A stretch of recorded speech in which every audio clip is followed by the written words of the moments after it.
When I started intentionally stopping to smell the roses, if you will, I started to realize that the things I was longing for were actually right in front of me if I would only stop to notice them.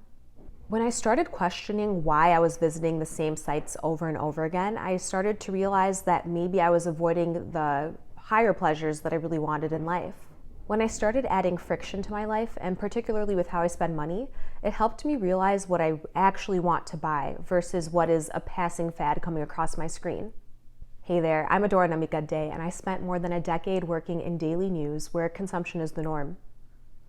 I recently took a career pivot so I can spend more time talking about the things that I really care about.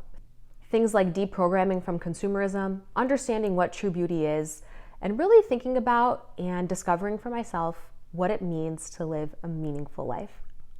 In this video, we're going to break down what active and passive consumption are, try to understand more deeply what type of consumption you're doing and why, and I'm going to share a few habits that I've incorporated recently that are really helping me consume in ways that I'm more proud of. I think it's so key to recognize when you are choosing to consume versus when consumption is choosing you.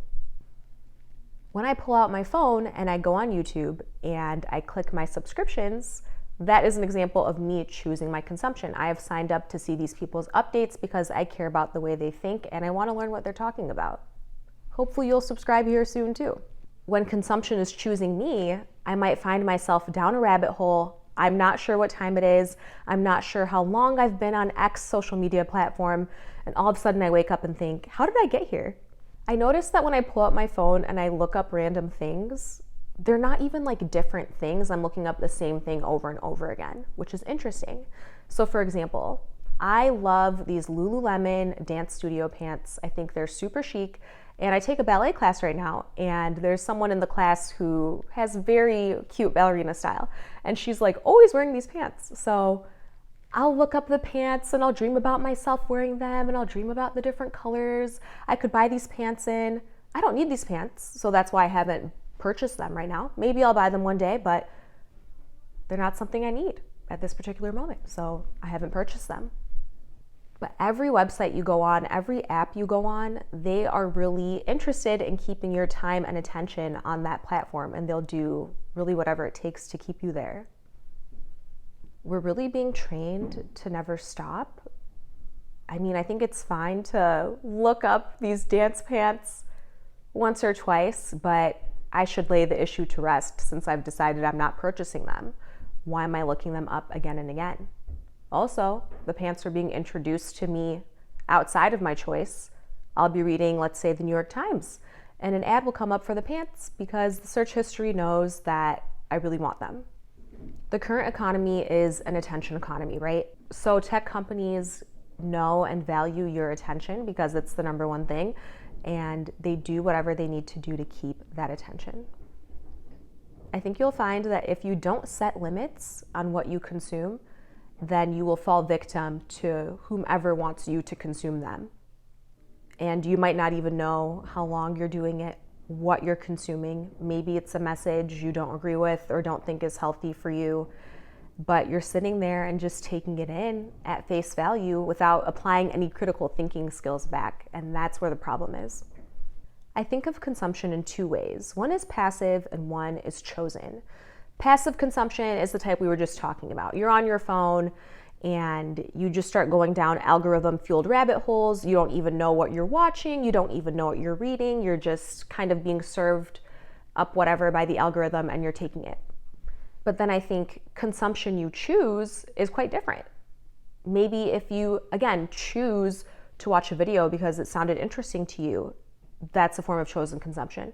Maybe you want to read a book. That is consuming information, but again, that's a book that you chose and want to read and want to learn from the author about its contents.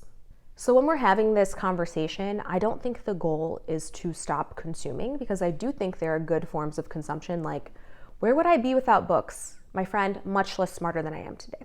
But you want to choose to engage with whatever consumption you're partaking in. It's definitely harder nowadays, right? Because every technology is becoming more successful by removing the chance for you to make decisions, right? That's why we have things like one-click shipping, for example. You used to have to go through multiple pages and enter in your credit card information, but now your credit card information is saved and all you have to do is click once. You don't even have to think about it, because the moment you think about it, you can just click and purchase something. You need to reintroduce friction so that you actually have control over some of these decisions. One pro tip that has helped me immensely, and I'm not speaking as an expert, I'm just telling you what I've learned so far on this journey that I'm still on, okay? But one thing that has helped me immensely is turning off my YouTube history.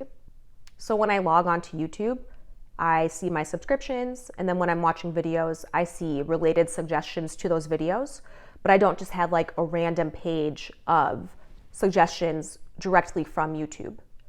And it has a little banner begging me like, hey, maybe you should turn on your search history so we can help you find videos. And I'm like, okay, the point is to stop you from helping me find videos, but I digress.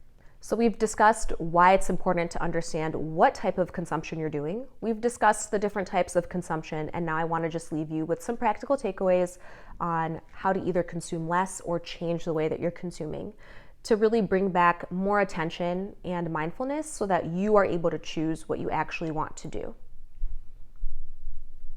I have a rule for myself: create before consuming, and that rule is so helpful. Like, even me recording this video, it is an act of creation, and now if I go watch a YouTube video later, it doesn't feel so bad because I'm not just sitting there only taking things in, I'm also putting out into the world. When I wake up in the morning, I do something from The Artist's Way by Julia Cameron. Highly recommend this book for anyone who has any ounce of creativity in them. Such a good book. But I do a practice called the morning pages. And she has you write out a stream of conscience. Is it consciousness or conscience? I'm not sure. But she has you just write out 3 pages from the top of your head, whatever is going on. And this is something you do first thing in the morning. I find this so helpful because there are often thoughts that are buried, or maybe problems that I wanted to solve that I wasn't sure how to solve, and they kind of just like come to the surface as I'm writing. It's such a helpful practice. It helps me outline my day. It helps me understand what my desires are. So even something like that is creating, but just make sure that you put something out there or do something of substance before you go and take things in. The second strategy that's really been helping me is going on walks without my phone. People. Right now it's autumn. The fall leaves are so beautiful, at least where I live. I don't know where y'all live. But the fall leaves are so beautiful here. You see red and ambrose and bright orange and golden yellow. It's stunning. But before I'd go on walks with my phone and with my head down, I couldn't see any of it. So going on a phoneless walk just opens you to your environment, to what's around you. It helps you notice different things. Like, I've been noticing so many different types of plants, or I'll notice little kids playing on the playground at a park I walk through during my morning walks. And it just brings me so much joy. It also helps me connect with other people. Literally just walking by people who are walking their dogs and saying hi to them. Like, it is such a mood elevator. It gives you sunshine, boosts the vitamin D levels. It's free. Like, I don't know what else to tell you about walking. You need to start walking. It's good for your heart as well, okay? Take care of that cardiovascular health. The third thing I'm doing to reclaim my attention also relates to kind of that mind-body connection. I like to do some sort of intentional movement when I'm done working. It really helps me transition out of the grind mindset. I work on the computer primarily. I work in journalism, as I said, and I spend a lot of my time on screens. So it's good to get off the screen. It's good to do like a short flow yoga practice that really helps me feel good and centered in my body. I also would love to go on just a short walk around my neighborhood, notice how the lights have changed throughout the day. It's really, really good. Lastly, I personally brick my phone on weekdays. I will add some sort of image of a brick. It's this little device. It used to cost $40. I think it's $60 right now, but you have to check on the website. This is great because it is a physical means of blocking your phone. So it's not just like you typing in some password to block things on your phone, because as a #1 phone addict out here, we know that those are easy to get past, okay? The brick, you have to physically tap your phone to it in order to unlock the phone. That I have found is so helpful, because when I am in that mood of passive, mindless consumption anyway, I'm feeling pretty lazy. Like, I am not going to get up and unbrick my phone unnecessarily. So I have found that has significantly reduced my screen time. All this to say, Remember that consumption itself is not bad in any way. In order to pour out, your cup has to be filled, right? So fill it with good things. Fill it with things that you choose, that you actually want, that you know are good for you, that will help you grow in virtue. Let's be better people. Try choosing your next moment today on purpose, not because your phone or the algorithm told you to. Let me know in the comments if you've been working on consumption in your life, what sort of patterns you notice, and what you've been doing to gain more control over how you consume. I'm Adora, and until next time.